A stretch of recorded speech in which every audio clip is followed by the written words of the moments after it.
இன்னைக்கு நம்ம பச்சரிசி மாவை பயன்படுத்தி கடைகளில் வாங்கக்கூடிய ரிங் முறுக்கு எப்படி செய்கிறதுன்னு பார்க்க போகிறோம். இந்த முறுக்கு வந்து நல்லா சாப்பிட்றதுக்கு கிறிஸ்பியாகவும் அருமையான டேஸ்ட்டாக இருக்குங்க.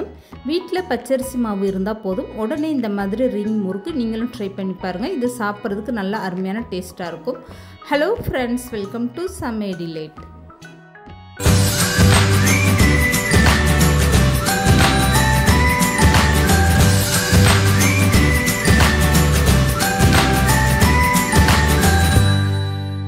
இப்போ இந்த முறுக்கு செய்கிறதுக்காக ஒரு அகலமான பாத்திரம் எடுத்துக்கோங்க. இதில் வந்து 2 கப் அளவுக்கு தண்ணி சேர்த்துக்கோங்க. 1 கப் அரிசி மாவுக்கு 1 கப் அளவுக்கு தண்ணி. நான் வந்து 2 கப் அளவுக்கு பச்சரிசி மாவு எடுத்திருக்கேன், அதனால் 2 கப் அளவுக்கு தண்ணி சேர்த்துருக்கேன்.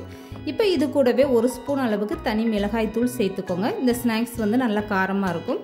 இப்போ தேவையான அளவு உப்பும் சேர்த்துக்கோங்க. இது கூடவே 1 ஸ்பூன் அளவுக்கு ஜீரகம் சேர்த்துக்கோங்க. ஜீரகம் சேர்த்து செய்யும்போது இந்த ஸ்நாக்ஸ் வந்து நல்ல வாசனையாக இருக்கும். இப்போ 1 ஸ்பூன் அளவுக்கு இதில் கருப்பு எள்ளு, அப்படி இல்லைன்னா வெள்ளை எள்ளு இருந்தால் சேர்த்துக்கோங்க. இப்போ 1 ஸ்பூன் அளவுக்கு இதில் பெருங்காயத்தூள் சேர்த்துக்கோங்க. இப்போ இதில் ஒரு பிஞ்ச் அளவுக்கு கேசரி கலர் பொடி, இந்த மாதிரி சிவப்பு கலர் சேர்த்துக்கோங்க. உங்களுக்கு விருப்பமாக இருந்தால் கலர் பொடி சேர்த்துக்கோங்க. இப்போ வந்து 2 ஸ்பூன் அளவுக்கு இதில் பட்டர் சேர்த்துக்கோங்க. பட்டர் சேர்த்து செய்யும்போது தான் இந்த ஸ்நாக்ஸ் வந்து நல்ல மொறுமொறுன்னு அருமையான டேஸ்ட்டாக இருக்கும். அதிக அளவில் பட்டர் சேர்த்துறாதீங்க. இப்போ 2 ஸ்பூன் பட்டர் சேர்த்து இந்த தண்ணி நல்லா ஒரு கொதி வர வரைக்கும் இந்த மாதிரி கலந்து கொடுத்துருங்க. இப்போ பாருங்கள், தண்ணி வந்து லேசாக கொதி வர ஆரம்பிச்சிருச்சு. அதுக்கப்புறமா எடுத்து வச்சுருக்க அரிசி மாவு அப்படியே சேர்த்துக்கோங்க. இப்போ அரிசி மாவு சேர்க்கும் போது கம்ப்ளீட்டாக ஸ்டவ்வை நல்லா குறைச்சி வச்சுட்டு அதுக்கப்புறமா நீங்கள் அரிசி மாவு சேர்த்துக்கோங்க.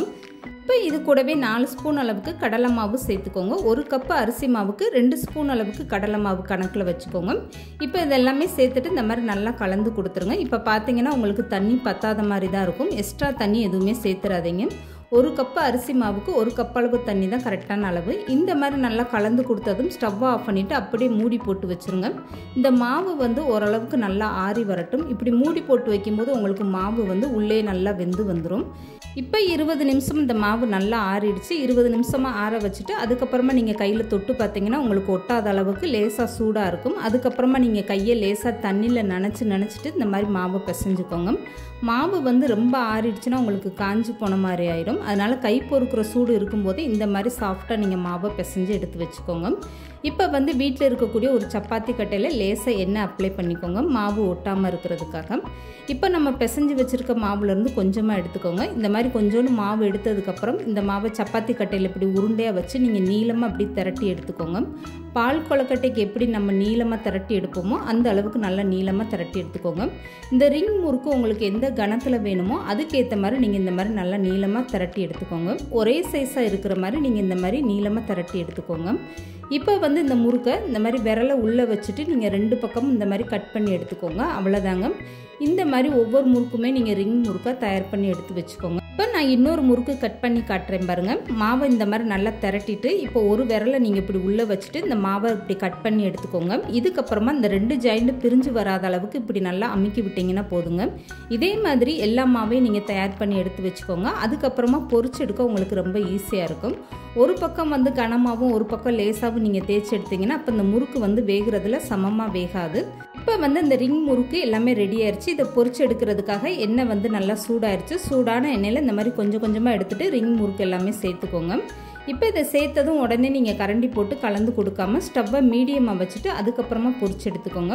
ஒரு 5 நிமிஷம் நீங்கள் அப்படியே ஃப்ரீயாக விட்டிங்கன்னா இதெல்லாமே நல்லா வெந்துட்டு உங்களுக்கு மேலே எலும்பி வர ஆரம்பிக்கும். அதுக்கப்புறமா நீங்கள் கரண்டி போட்டு இந்த மாதிரி நல்லா கலந்து கொடுத்துருங்க. இந்த முறுக்கை பொரிச்சு எடுக்கிற வரைக்குமே ஸ்டவ்வை மீடியமாக வச்சுட்டு கொஞ்சம் பொறுமையாகவே பொரிச்சு எடுத்துக்கோங்க. இப்போ பாருங்கள், 2 பக்கமே நல்லா செவந்து வந்துருச்சு. எண்ணெயில் இருக்கக்கூடிய சலசலப்பெல்லாம் அடங்கிருச்சு. இந்த மாதிரி நல்லா செவந்து வந்ததுமே எண்ணெயை வடிச்சிட்டு வெளியில் எடுத்துருங்க. அவ்வளோதாங்க. மீதம் இருக்கக்கூடிய எல்லா முறுக்கையும் இதே மாதிரி நீங்கள் பொரிச்சு எடுத்துக்கோங்க. அப்படியே நம்ம கடைகளில் வாங்கக்கூடிய ரிங் முறுக்கு வீட்டிலே ரொம்ப சூப்பராக செஞ்சாச்சு பாருங்கள்.